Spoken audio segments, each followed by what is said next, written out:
do not sleep on Bill Belichick calling plays. And I know this is a question that's been framed a lot around Matt Patricia and Joe Judge because they were the guys that called plays in the preseason opener on Thursday night. And Bill tells me it's a process. Don't worry about it. I'm sorry, Bill. From time to time, I can be an anxious person. We got to figure out what's going on here. People at home, they want to know. And what I've consistently heard about the offense, and you can find this in public transcripts and videos online of players talking about this or conversations they've had privately, this is Bill Belichick's offense.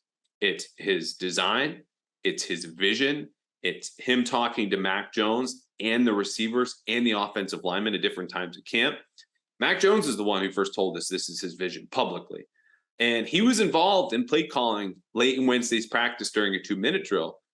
And you could say, well, Matt Patricia was calling the plays, in earlier periods, and that's true. But the 2-minute drill matters a little bit differently in a way that's really important to this conversation. And any sort of prediction you want to throw out there, which if you wanted to predict that Bill Belichick is calling plays week 1, I might get right behind you. I'm not there yet, but here's the thing about 2-minute.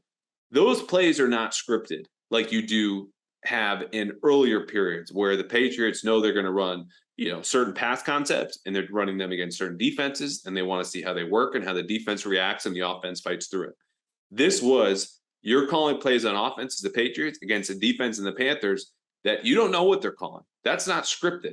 And that is the most valuable experience here for a play caller going into week 1. Something that's live, something that's unpredictable, something that's against a personnel they don't know as well. The Patriots didn't scheme or game plan or really thoroughly prepare for the Panthers. Yeah, they knew enough to try to go out there and do a job. But part of this is just roll the ball out and let's see what happens with different matchups and see who can win and rely on your own technique and your own development, all assignments and all that stuff.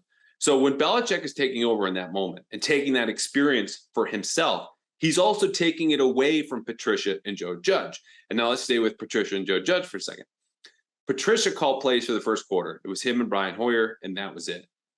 What he's going to be doing on Sundays, like he has been during training camp, is also coaching the offensive line, the largest position group on the team. And as Michael Lombardi has said before, it's really hard to envision Matt Patricia being in charge of the largest position group on the team and calling plays, considering there's a lot to go through when the offense comes off the field. You need to fix any sort of protection issues. You need to fix any sort of rotations that you might have due to injury. If the run game's not going well, any communication problems, he needs to be there at the center of it. And what happened on Thursday when the offense came off the field, he's going over to talk to Mac Jones because you know what? That's what he needed to do as a play caller. But that left David Andrews coaching up the offensive line by himself for long stretches. And yes, there's Billy Yates, assistant offensive line coach. But Billy Yates has not been at that job for very long. Billy Yates was also passed over for the offensive line coaching job when Carmen Bracillo left and Bill Belichick handed the keys to Matt Patricia.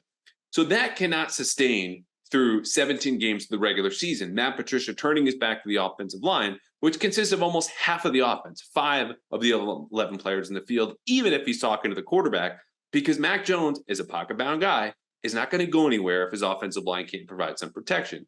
So that leaves Joe Judge. Joe Judge, between him, Belichick, and Patricia, is the only one without play calling experience. And it's if you want to kind of fudge it, as Patricia's experience counts as a defensive guy. But we've heard Mac talk today about the quarterback and the play caller need to be on the same page. And I'll just read you the quote and then we'll follow up with what he said just before this. Mac said today, quote, "I think the really good offenses in the NFL, you can tell that the play callers and the quarterback are on the same page. So I think we're getting there, and that's the progress we need, and I've been really pleased with that." Now, Joe Judge has not really called plays from Mac Jones dating back to the spring, unless you want to count 7-on-7s, which are not really competitive live simulation. They're important drills, but it's been Matt Patricia. And if Matt Patricia is going to be busy with the offensive line, it's hard to build that sort of chemistry. And maybe they do let Matt Patricia turn his back on the offensive line during the game day. But what I think the most likely scenario here is, because Bill Belichick has laid out the vision, he has been coaching actively on offense, he has basically turned his back to the defense throughout all of training camp, is that he's the guy speaking with Mac individually during the week. As we know, Belichick did with Brady every Tuesday. Belichick is a guy who, yes, has a defensive background, but approaches football holistically. He sees offense, defense, special teams inseparably intertwined and affecting one another. When he says, I want to go play the game this way, when they're rolling out game plan meetings on Monday or Tuesday or Wednesday for the players, he says that in a way that's going to affect all three phases. Okay. It's not a game plan just for the defense. And the way he's handled the offense, communicated with Mac Jones, coached him literally on the sideline, and the way that his play calling history, even if it's 30 years old and you need to dust that tape off before you pop it in the 92 Browns offense, if he's not calling plays, you prevent teams from looking into his patterns and habits during the preseason.